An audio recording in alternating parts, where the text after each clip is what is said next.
म्हणतो जय बाळूमामा, जय बाळूमामा, जय बाळूमामा. लग्न जमल्या मामा आठवत्यात का? टाकळीच्या बाया, लग्न जमल्या मामा आठवत्यात का?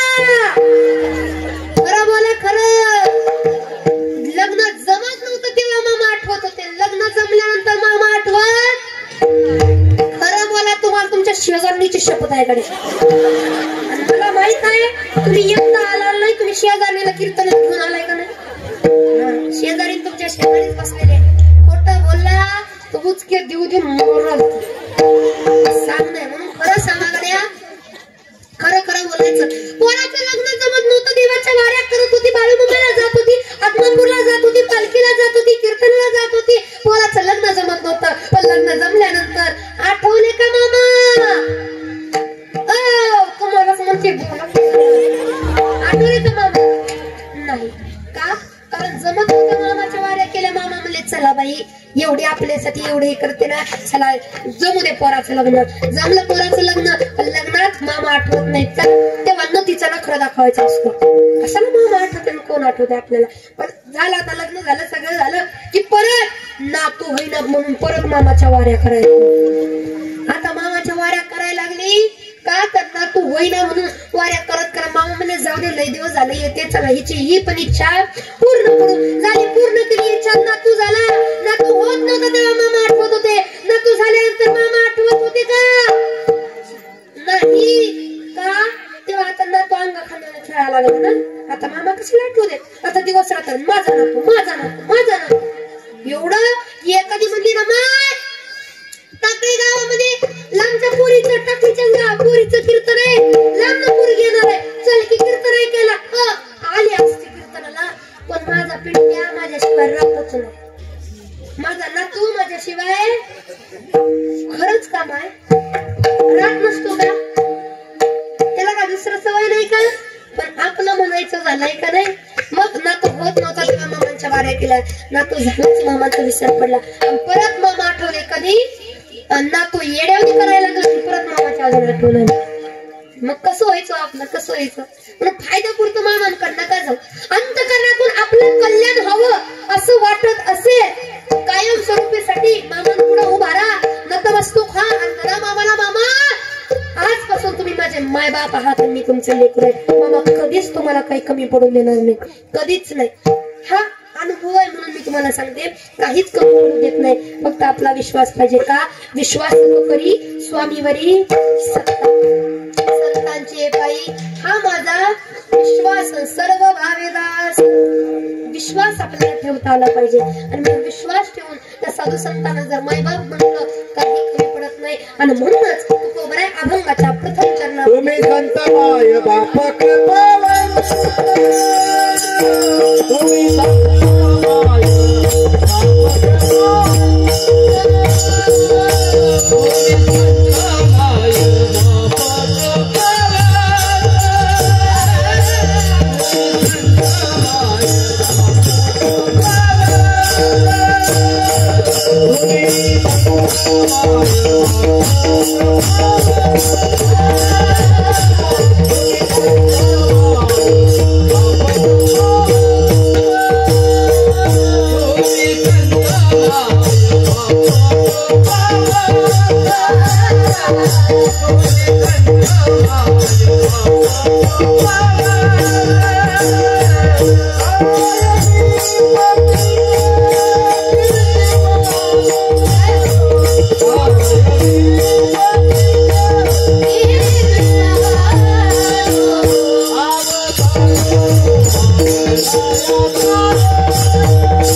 जगामध्ये माय बाबा एवढं प्रेम कोणी करत नाही, तसे सुद्धा प्रेम कोणी करू शकत नाही.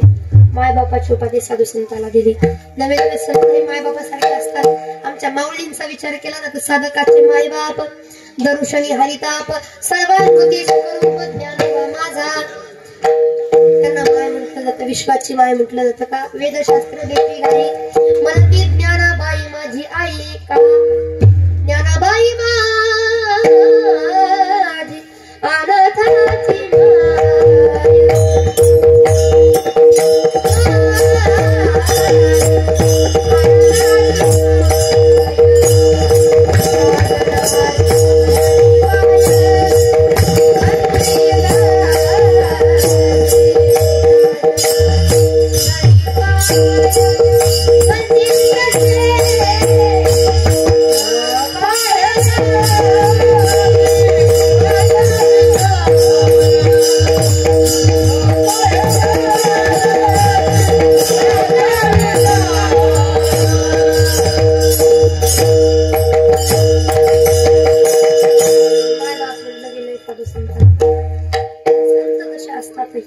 आणि मला असं विशेष करून वाटतं बाबा, दोन व्यक्तीचे उपकार जीवनात कधी विसरले नाही पाहिजे. एक म्हणजे आपले मायबाप आणि दुसरे म्हणजे आपले साधू संत. एक म्हणजे मायबाप जीवाचं रान केलं असतं त्यांनी आपल्याला घडवण्याकरता. कुणासाठी काही नाही केलं तरी चालेल, काही आयुष्यात नाही करता आलं तरी चालेल लेकरं हो, पण आयुष्यात जर काही करायचं झालं ना तर आपल्या मायबापासाठी करावं. आयुष्य झिजवलं आणि लोक सहज विचारतात काय केलं माय बापानं, काय केलं? ज्याला जगामध्ये वाटतं काय केलं माय बापानं, त्यानं क्षणभर आरशासमोर उभा राहावं आणि स्वतःला पाहावं. 3.5 हाताचा नरदेह जो सहजासहजी भेटत नाही. आपणच म्हणतो एक योनी कोटी कोटी फेरा मग लागे वारा. मनुष्याचा हा 3.5 हाताचा नरदेह त्याच्यामुळे सहज मिळाला ते म्हणजे कोण आहेत? आपले माय बाप आहेत. म्हणून सगळ्याला विसरायचं असतं, माय बापाला नाही. माझं विशेष करून कीर्तनामध्ये मी संत सांगते, देव सांगते, पण त्यासोबत मी मायबापही सांगते. त्याचं कारण काय आहे माहितीये का? मायबाप सांगायचं कारण एकच आहे की आज एवढे कीर्तन आहेत, एवढी प्रवचन आहेत, एवढे संत आहेत, एवढे कार्यक्रम आहेत, पण तरी सुद्धा वृद्धाश्रमाची संख्या वाढत चालली. नवल वाटतं एवढे मामांचे आदर्श, एवढे चरित्र आहेत, पण आम्ही आदर्श घेत नाहीत. एवढे साधू संतांचे चरित्र आहेत, आम्ही आदर्श घेत नाही. कुठं चाललं आपला महाराष्ट्र? आपण करतो काय? कधीतरी विचाराकडे.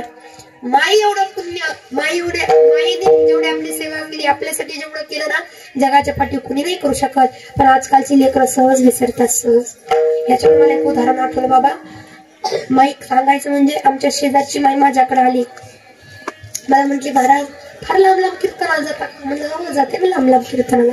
लांब लांब कीर्तनाला जातो? हो म्हटलं हो जाते ना. कोण कोण असतो? म्हणलं हा आम्ही असतो बाबा, मग मी वगैरे असतो. बाहेर जाते म्हटल्यानंतर स्वतःला हो म्हणलं माझी मी स्वतः सगळं हँडल करते, काही अडचण नाही. मग शाळा वगैरे म्हणलं हा चालू आहे ना शाळा वगैरे सगळं. मग शाळा ही चालू आहे म्हणलं. तुम्हाला कळत असेल की मेडिकलचं आहे? म्हणलं कळतं ना माय. ते माईने फार गोड सांगितलं. ती माय काय म्हटली, मेडिकलचं हे कळत असलं ना तर माझ्यासाठी एक कराल का म्हणे महाराज. म्हणलं काय हो माय? माझ्यासाठी एक करा म्हणे. जर तुम्ही बाहेर कुठं कार्यक्रमाला गेला ना, येताना मेडिकल मधून मी गोळी सांगते तेवढी गोळी घेऊन या. म्हटलं लांबून कशाला? आता सांगा मी गावात नाही म्हणे. गावात पोराचे ओळखीचे, पोराला कळलं तर पोरगा म्हणेल मी नव्हतो का? महाराजांना कशाला सांगितलं? म्हणून लांब गेला ना की लांबून तुम्ही काय करा, घेऊन या म्हणे. आता जवळून नको. म्हटलं ठीक आहे, गोळीचं नाव सांगा, वाटलं तर पदार्थ पैसे मी भरते, पण तुम्हाला गोळी आणून देते. का कुठली गोळी लागते म्हणलं सांगा जरा. मग त्यांनी काय सांगितलं मला फार गोड उत्तर दिलं त्या माईने.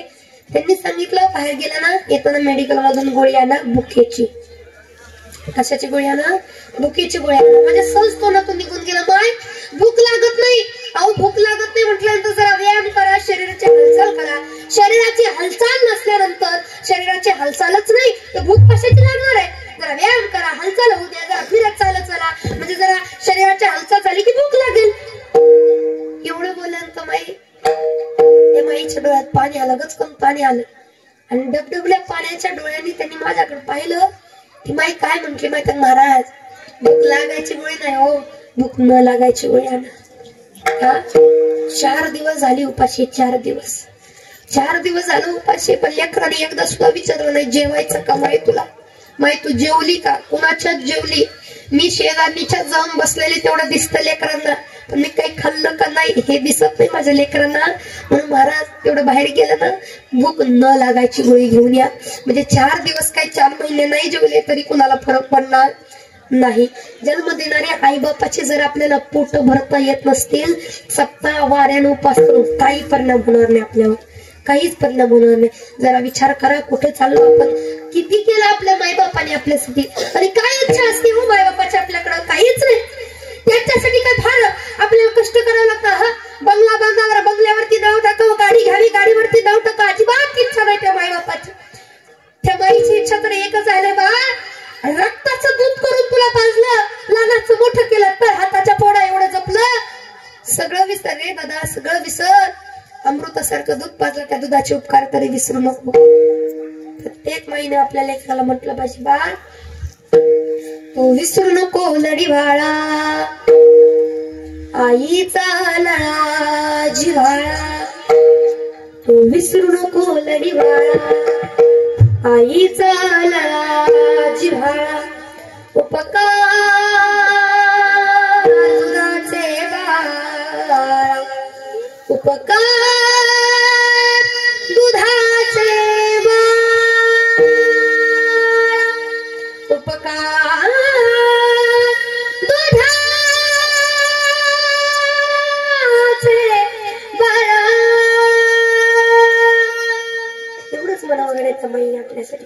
म्हणून मला एकच वाटतं, त्या माय बापाची किंमत ठेवली पाहिजे ज्याने आपल्यासाठी आयुष्य जिजवलं.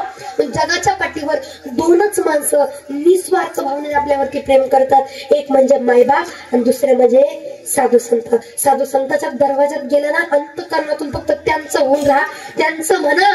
बघा त्यांना मायबाप माना, सर्वस्व आपल्यासाठी करतात, आणि एवढं करतात, सगळं करायला तयार होतं, फक्त अंतःकरणातून त्यांच्या जवळ जाणं गरजेचं आहे, मायबाप म्हणणं गरजेचं आहे.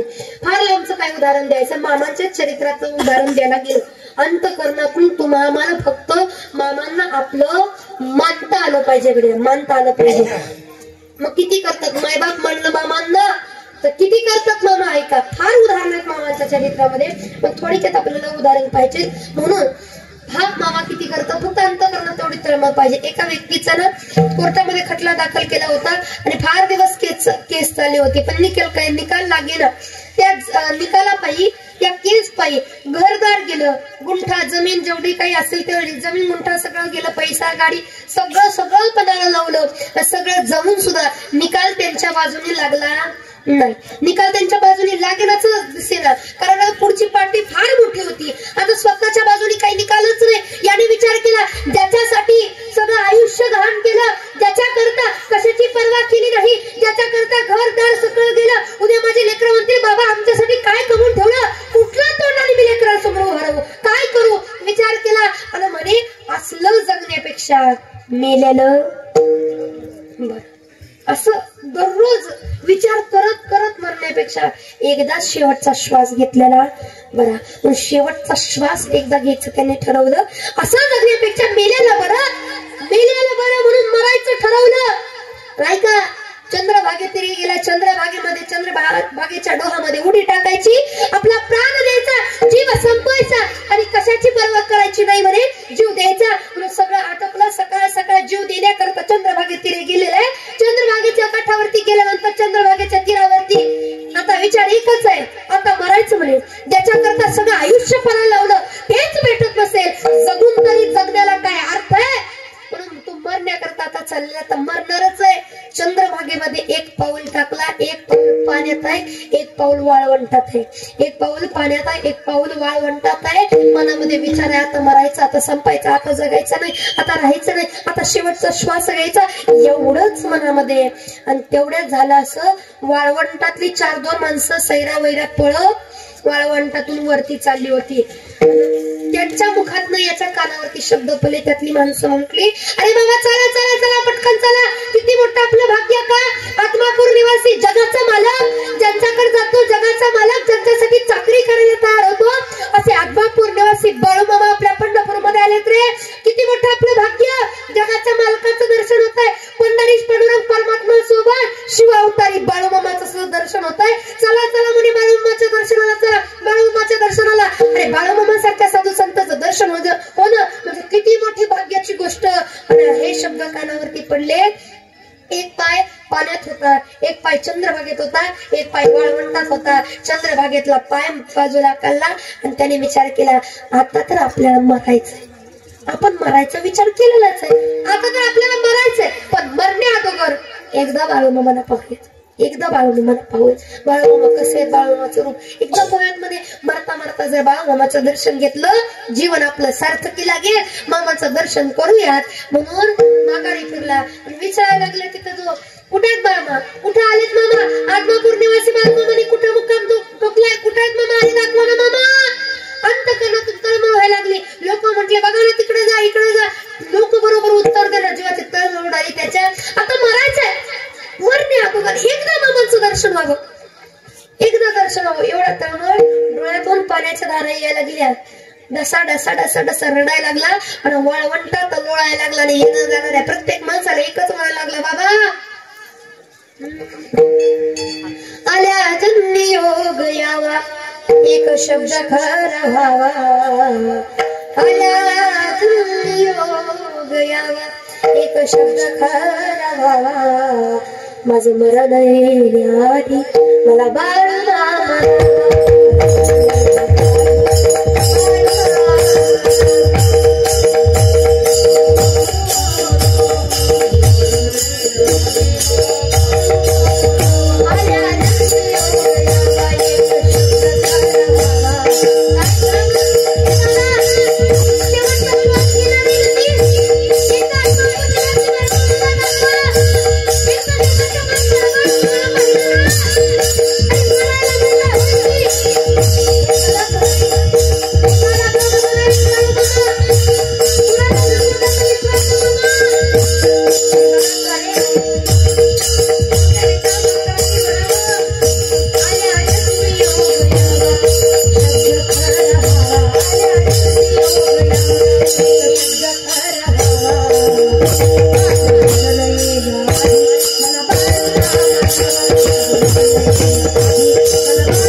मी घेऊन जातो, पण रडू काही नका.